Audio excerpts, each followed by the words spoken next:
My dear friends, हमारे जीवन के 3 उद्देश्यों के लिए हमें फाइनेंशियल प्लानिंग करनी पड़ती है, जिसमें सबसे पहला जो उद्देश्य आता है वो आता है हमारे जीवन की अनिश्चितताएं। अनिश्चितताओं को अंग्रेजी में बोलते हैं uncertainties of our life. Financial industry के अंदर हर पर्पस के लिए अलग अलग प्रकार के प्रोडक्ट है। जैसे अनिश्चितताओं को दूसरी भाषा में क्या कहते हैं, दुर्घटनाएं कहते हैं या तो एक्सीडेंट्स कहते हैं। कि हमारी जिंदगी में कई सारी ऐसी संभवित दुर्घटनाएं हैं कि जिसके बारे में हमें नहीं पता। मुझे कोरोना होगा कि नहीं होगा, आई डोंट नो, लेकिन अगर होता और मुझे हॉस्पिटल में एडमिट होना पड़ा तो 2-4-5 लाख रुपए का पैकेज मेरे को लेना पड़ेगा, 8-10 लाख रुपए का पैकेज मेरे को लेना पड़ेगा। तो ऐसी परिस्थिति में कोरोना की वजह से मेरे जो सिर्फ शारीरिक झटका नहीं लगता, मुझे आर्थिक झटका भी लगता है। कि बीमारी की वजह से मुझे सिर्फ शारीरिक झटका नहीं लगता, मुझे आर्थिक झटका भी लगता है। तो इस आर्थिक झटके से बचने के लिए मेरे पास में फाइनेंशियल इंडस्ट्री का प्रोटेक्शन का प्रोडक्ट होना चाहिए, जिसे बोलते हैं मेडिक्लेम। हमारे पास में मेडिक्लेम होना ही चाहिए, क्योंकि हमें नहीं पता कि भैया आने वाले टाइम में मेरे को कोई ऐसी बीमारी आएगी कि नहीं आएगी, लेकिन अगर आ गई तो वो बीमारी ना कि सिर्फ मुझे शारीरिक तौर पे परेशान करती है, आर्थिक तौर पे भी दिक्कत में डालती है। मेरे पास में गाड़ी है,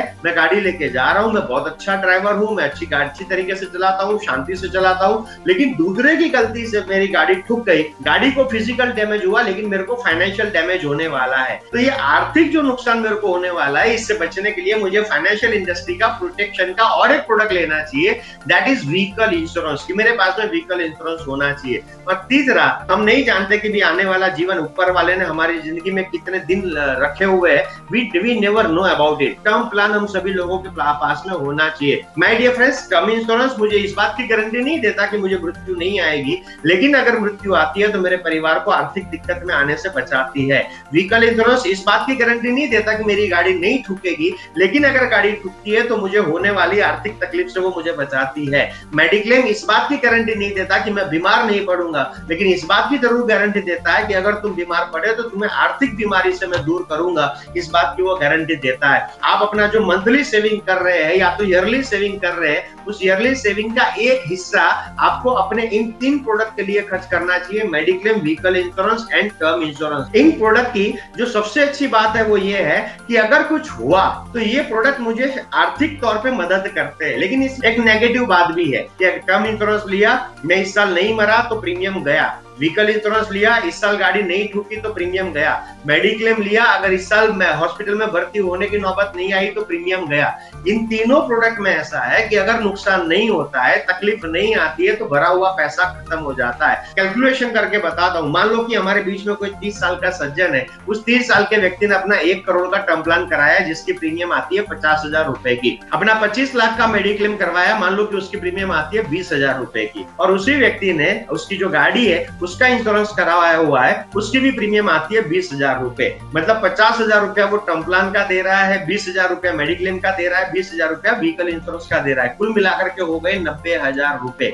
अब 30 साल के व्यक्ति ने ये लिया, ये आदमी कम से कम 70-75 साल तक, मतलब अगले कम से कम 40 साल तक तो इन तीनों चीजों को चलाएगा ही चलेगा। अगर आप 90,000 इंटू 40 करेंगे तो माय डियर फ्रेंड्स टोटल हो जाता है 36 लाख रुपए। और वो सिर्फ मैं कैपिटल की बात कर रहा हूँ, हमारा ओरिजिनल जो मतलब पैसा है उसकी बात कर रहा हूं। अगर मैं 6% सिंपल इंटरेस्ट भी डालूंगा तो ये 36 लाख रुपए पता नहीं कितने मतलब हो जाएंगे। Please understand this. हम ये नहीं सोचते 30 साल के आदमी को 40 साल के बाद में 70 साल की उम्र में ये एहसास हो कि पिछले 40 साल से मैं इन तीनों पॉलिसियों को या तो इन तीनों प्रोडक्ट को चला रहा था, मैं बीमार ही नहीं पड़ा, मेरे को इस्तेमाल ही नहीं करना पड़ा और मेरे करीब 1 करोड़ रुपए बर्बाद हो गए, तो उसको कितना बड़ा झटका लगेगा। आपको ये कैलकुलेशन करना चाहिए कि अगर मेरे पास में टर्म इंश्योरेंस है, मेडिक्लेम है और व्हीकल इंश्योरेंस है, इन तीनों का मान लो कि सालाना प्रीमियम आप 50,000 रुपए पे कर रहे हैं, तो अगले 30-40 साल की कैलकुलेशन करें कि 40 साल में मैं 20 लाख रुपया देने वाला हूं, वो मेरे को वापस आना चाहिए। तो एटलीस्ट 20 लाख रुपया वापस कैसे आएगा? इंश्योरेंस कंपनी के पास में